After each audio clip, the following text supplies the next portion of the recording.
بسم الله الرحمن الرحيم، والصلاة والسلام على أشرف الخلق أجمعين. إن شاء الله النهاردة هنعرض لكم فوائد ورق الجواف. طبعا زي ما شايفين احنا دلوقتي في الطبيعة، ودي شجرة المنبوذية. عرضت لكم فوائد عنها.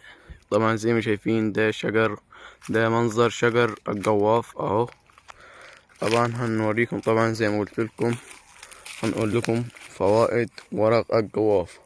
قبل بداية الفيديو أتمنى أن تضغط زر اللايك والجرس ليصلك كل جديد وغريب في هذه القناة. طبعا ورق الجواف بيفيد الزكام. من أول الأوراق، طبعا أول حاجة بيفيد الزكام. الناس اللي عندها زكام طبعا بيفيدها جدا، اللي هي بتاخد الدور وكده. ثانيا، الناس اللي عندها سعال، اللي هي الناس اللي بتعطس كتير وكده. طبعا انت هتقولي ازاي بيتعمل. هقولك ازاي العمل.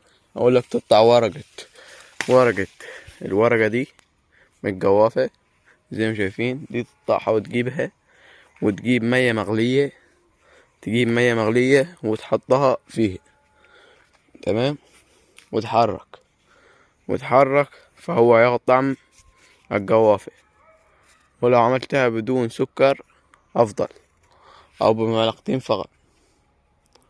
طبعا زي ما شايفين اهو حضراتكم، دي ورقة الجواف زي ما شايفين على الطبيعة اهو.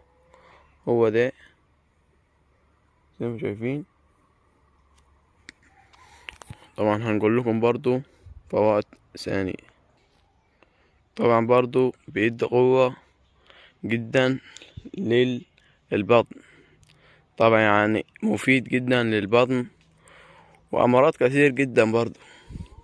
بيقوي المخ. طبعا المشروب ده طبعا برضو زي ما قلت لكم بيقوي المخ وحاجات كثير جدا زي ما شايفين. طبعا احنا دلوقتي في الطبيعة، ودي الشجر.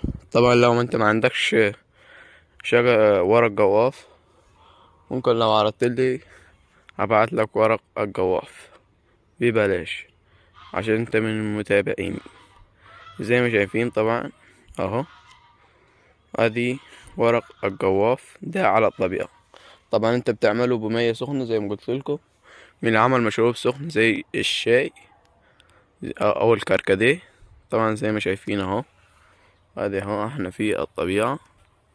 وشكرا، والسلام عليكم ورحمة الله وبركاته. كان معكم عبد الرحمن عاطف.